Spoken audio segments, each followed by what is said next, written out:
You know, a question we get all the time is, why an Aston Martin? You know, why this car? Eric came to us, local customer, and wanted to build a car, and he actually asked us what we want to build, and we just told him we'd like to look at building like a European muscle car. He went online and kind of Googled that, come back with this 71 Aston Martin DBS. Literally, in a couple days later, he owned the car and it was here, so it went pretty fast, but pretty exciting project for us. We've never really went down this road before, so it should be exciting.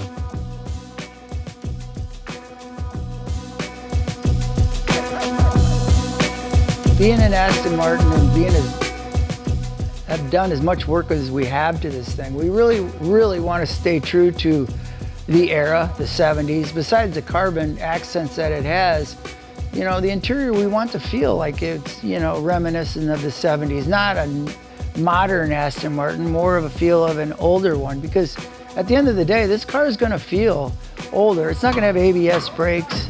It's going to have big power. It's going to drive really well, but it's not a new supercar. It's still going to have the feel of the exciting feel, the rumble, the sound of a muscle car. And there's going to be even though there's a lot of technology in the car, we still want to retain the feel of the 70s feel.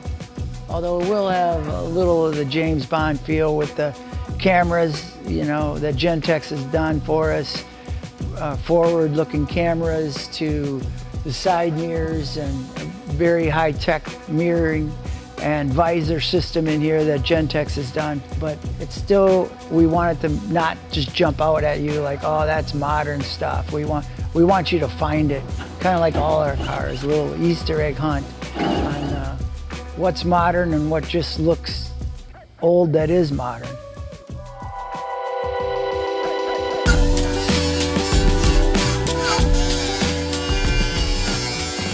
So here we are in April. We've got a few months and this car has got to be done in August. And it looks like we have a long way to go, but honestly, we've come a long way. The engineering and the design we're pretty well through it, except for interior. But like all these panels, we started out by scanning the original car, the 71 DBS, and like we said earlier, we wanted to widen this thing significant, put some hips into it, change wheelbases, but still retain the 71 Aston Martin feel. So like the profile of the windshield, the back glass, all that's the same. You know, it's really based off a lot of the vents, you know, it's really based off the original car. There's a lot of what we used.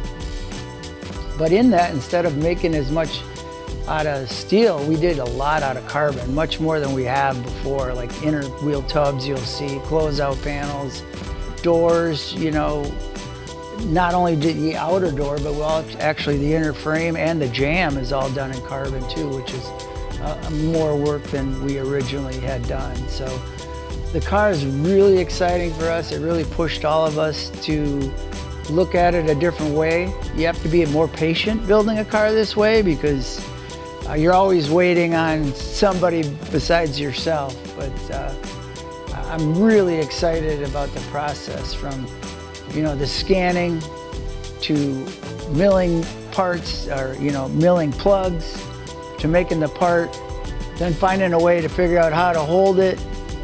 You know, we had a cage that was totally CNC'd a 1/4 inch away from our panels so that we could build off of that to hold the structure for the carbon. So it's a big process, but it was super fun, exciting. It's scary in times because you're trying to build something without all the parts, and you hope what you did early on everything's going to mate up to that, meaning it better be square all the way through. So the first panels better be right because it will affect the last one. So, you know, building a car of this caliber takes a lot of effort and a lot of people. Here at Ringbrothers, we've got a great team. There's a lot of people involved in this. Pretty much everybody in the shop has a big part of this vehicle. I'd like to have, like, Ryan show you around a little bit of all of the fab work that's taken place on this car. I think since he was a big part of that, he'd be a good guy to show you a lot of the stuff that was done. We are here with this Aston Martin DBS project that we've been working on. Going to go over a couple of fab items on this car since we've got it broke down. We've got the clamshell off right now. You can see the radiator core support assembly, that's modular. So this will come out as one modular unit and give us full access to the engine, the front drive unit, and anything that we need to service. It works out really good to be able to have all this stuff self-contained, be able to pull it out, set it on the bench, and then get access to the things we need to work on these vehicles. Moving to the back, you can see we've got these big kick-out toe boxes on the firewall. That's something a little bit different. On most cars, you'll see a relatively flat firewall. With this one, we moved that engine back 5 3/4 inches to get more room for the driver's compartment. And as it relates to the chassis, we wanted to move that whole section back so you're sitting really like in the guts of the car.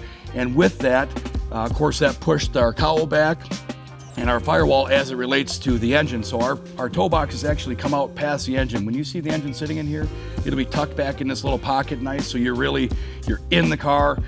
You really get a feel that you are integral part of this vehicle, and I think it's gonna be a really fun driving experience because of that.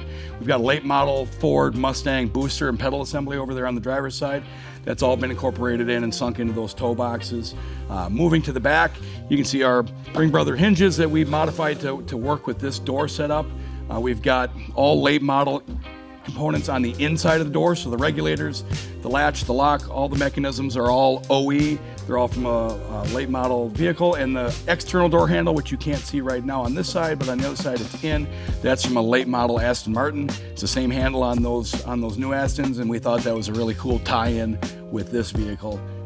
Towards the back, you can see that we've got the suspension together, the torque tube is in, the transaxle's in, the really cool racing green, that Aston Martin bright green that we've got on the transaxle and those springs. You know, that's something we wanted to carry through these big Brembo brakes, but the fabrication that you see underneath that's now all painted and pretty, that's all in bare steel. The belly pans, the trunk floor setup, the removable modular battery tray that's there under the trunk floor, gas tank, all of that stuff is all fabricated, all been in place now and painted out, and you know, it's really starting to blend well with what we've got going on with the rest of the car.